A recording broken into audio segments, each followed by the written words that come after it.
whichever one you fancy. Look, back with Matchroom. It's good to be back. Frank, I've been chasing you and you've been like airing my messages, you know. Not me. Never.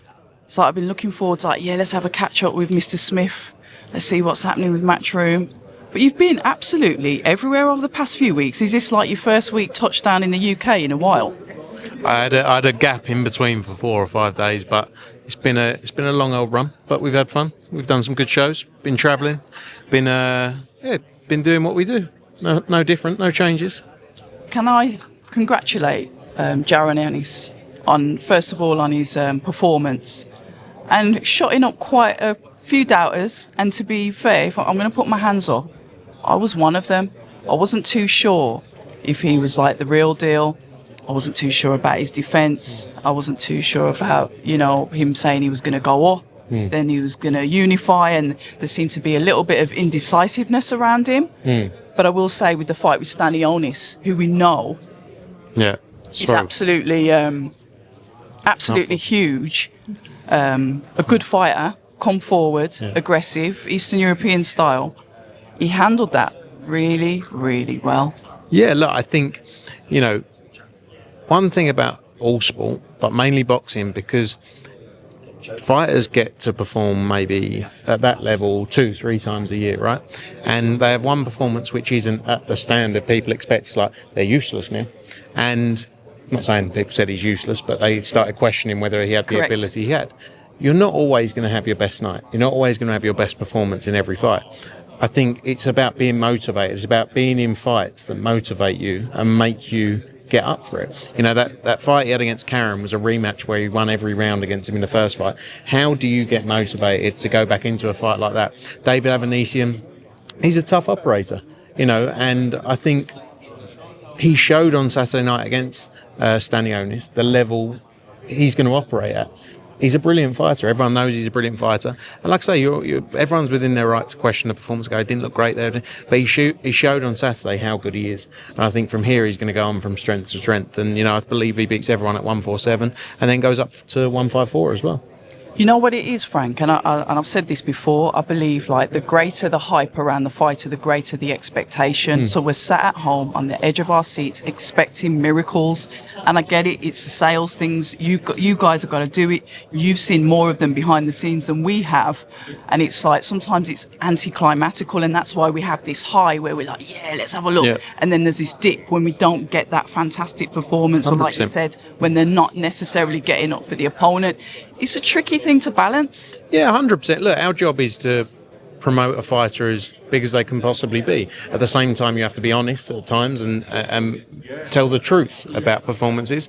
And like I say, that's just my view. You're not always going to have your best night. Footballers get to play every 3 or 4 days, and if they have a bad game the next week, great, they had a good game. This is a sport where people remember that performance until your next one, and then they go, oh, you're great again. So it's a fickle sport in many ways, but it's part and parcel of it. But we're back here, and once again I will say I'm so patriotic for the UK. I love when we put on the UK shows, and we've got our lovely Dalton Smith, local to Sheffield, versus Jermaine. There's been a bit of stick online, and I want you to address this as his promoter, saying, oh, look, he's fighting somebody that's not necessarily credible. He made his last opponent, because he boxed so well, he made him look really poor, which is, it's how it goes. But what would you say, hitting back at the critics regarding Jermaine? Look, I think it's a step up from the last opponent. Look, I'm going to be honest, this fight Dalton Smith should win. But the focus for us with Dalton Smith after so long out of the ring, with his injuries, with his delays, has been keeping that momentum and building him into the position we believe he can be. You got to remember, Dalton Smith's now mandatory challenger for the world title. WBC, yeah. His next fight will be for the WBC world title after this. The focus for us after 9-11 months out of the ring, whatever it was keep him active. He's had 2 fights now this will be in a 4-month period. And that's what we aim to do, and that's what we wanted to deliver for him, and I think we've done that. And now the focus will be after this going straight into that world title shot. Like I say again, it's not a 50-50, right? Dalton Smith is favourite. Not every fight is going to be a 50-50. That's the reality of it. But this is a fight that I think is going to take him take him through the latter rounds. Obviously, he ended that fight in January in no time. But he needs activity. So I think it's the right kind of fight for him right now. And then at the end of this year, he'll be fighting for that WBC world title. And working with ex-fighters, we know that we've got Kievan Ajaku, who obviously used to be a Matchroom fighter. He's come in as a short notice replacement for Ishmael Davis, the durable, the man that will take fights at last minute. How's that been to get that fight made? And, you know, working with those ex-fighters, what is the relationship like with them? Still got a good relationship. You know, look, sometimes your paths or plans don't always align. True. And there's nothing wrong with that. You know, if you deliver what you said you'd deliver, and then after that you go, right, this is what we're thinking, it doesn't align with what they're thinking, so be it. It's not a problem with that. You know, we've worked with many fighters that we've had hiatuses with, you know, in their careers. I don't read too much into it. It's about delivering opportunities for fighters. You know, Kievan Ajaku, fair play, he stepped up. He stepped up last minute, he gets an opportunity, and that just goes to show why people should stay fit and stay ready. I like your very matter-of-fact attitude, and there's one thing that I do want to touch on. I know we've got Josh Padley on the card. There's so much to get through. But one of the things I wanted to ask you is there's been a lot of a hoo-ha in the media about contracts. Now, me as a boxing fan, and me that's involved in boxing, how many times do you proofread a contract before you send it out? And this is me asking as an uneducated person within the business world of boxing. And I'm talking about, obviously, the contract between Boxer and Queensbury for the rematch between Ben Whittaker and Liam Cameron. Yeah, look, we've got we've got 3 lawyers that work for our business full time. They, you know, when we do a deal, the key points are what date is it on, how much money am I getting, how many rounds is it, and what's the location, really. They're the key points of a fight. There's other bits that get negotiated, but really on the first page, they're the most simplistic details of a contract. Human error? And this is me clutching at straws, but I'm asking, can that happen? Even though the last fight was a 10-round fight, so not saying that you should copy and paste because there will be differences, but it was a 10-round fight last time. Every fight's a negotiation in its own right. You know, so every individual fight, unless it's pre-agreed, is a negotiation, right? So, and I would expect the way that fight ended, there was no agreement for a rematch of that fight. It was a one-fight deal. You know, they then went on to negotiate this fight. I think, look, it's human error, obviously, but you have to approach it in the right manner. Like, I've seen a lot of comments about it, and like, I wouldn't make that mistake, right? I for the most part, I look at almost everything we do. We've got a big team of people that look at everything we do as well. People can make errors, right? But it's how you then approach it following that is the key thing. Yeah, which is how you then approach it following that is the key thing. I think some of the talk I've seen, which is like, you know, Ben's the A side, you know, we'll just get someone else.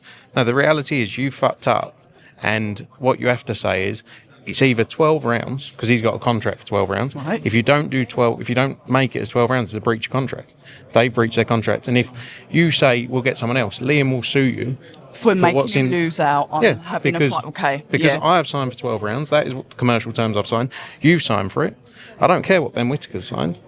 And it's not my business, No, I've negotiated my thing. You've agreed to it. And if you're sitting there going, well, look, Ben's the A side and we'll do something else. Okay, pay me my money.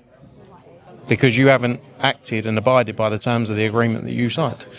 So the mentality, albeit they've said we messed up, you have to go, we messed up and now we have a price to pay. Whether that's making Ben Whittaker take 12 rounds, making Liam Cameron agreeing a deal with Liam Cameron for 10 rounds, where he gets financially compensated, rewarded. You know, and all these people, like, it doesn't matter that Ben Whittaker's the A side. Yeah, of course he's the A side. But that's irrelevant to this discussion.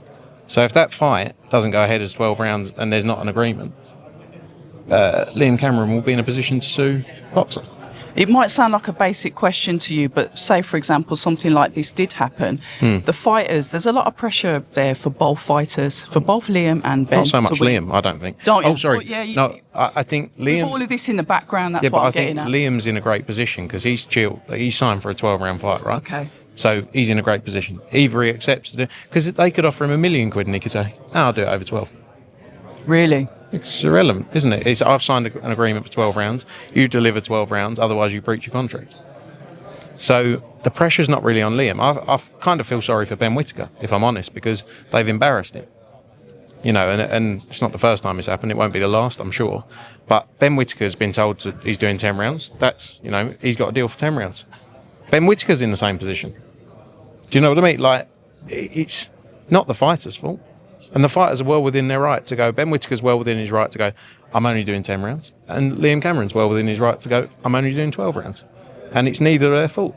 How would you meet in the middle for this then? What is it? I saw Sam Jones said 11 rounds. I think that's a good idea. Yeah. No, but I think Eddie said it as well. It's about relationships. Frank, you're out of the frame. Oh, sorry. I'm just moving away. Yeah. It's about relationships as well, in reality. You know, if you had a relationship with whoever the other party was, you'd ring them and go, I messed up.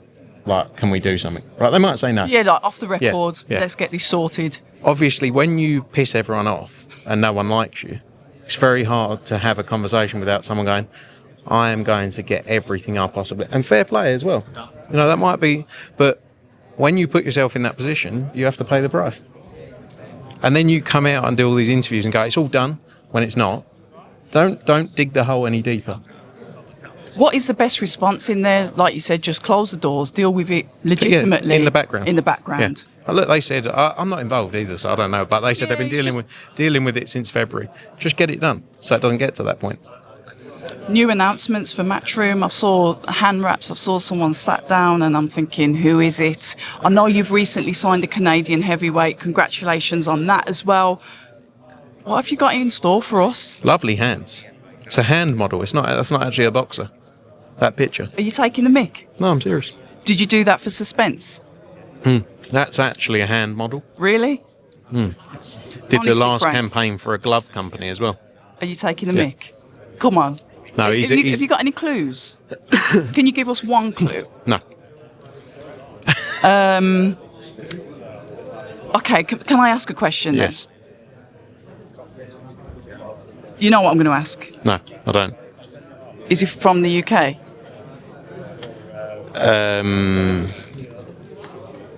Yes. Now you've got my attention. Okay, I'm going to leave it for you guys to announce.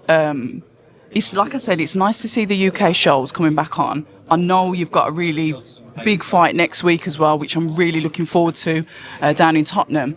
What is the Matchroom schedule looking like for the rest of the year? You know I like to find out, so I can just sneakily book hotels and save a lot of money. Yeah, we're here, Selfish Sheffield. reasons. Saturday night in Sheffield. Next Saturday, Eubank Ben at Tottenham. The Friday after that, we're in Times Square working for the Ring. You know, helping deliver that show. Then after that, we got a nice little break. Actually, we then got Johnny Fisher on May 17th against Dave Allen. Brilliant fight that is. I like his attitude this time. You know. Yeah. He's look. He knows he's got a serious fight ahead of him. He's not Mr. Nice Guy at the moment, and I like that. 100%. And then we're announcing hopefully this weekend another 4 or 5 shows. So Matchroom's definitely going to be active this year. Always active. We've been love keeping it. busy. We'll continue to be. We love it. Listen, Frank, I've got to let you go because I'm getting stared at, and I don't know if it's for the right reasons, but always a pleasure. Thanks very much. And I'll be in your DM soon. You know Can't what wait. I'm like. Can't wait. But you can't bet you bloody turn the announcements off. People say I'm toxic, and honestly, I don't care.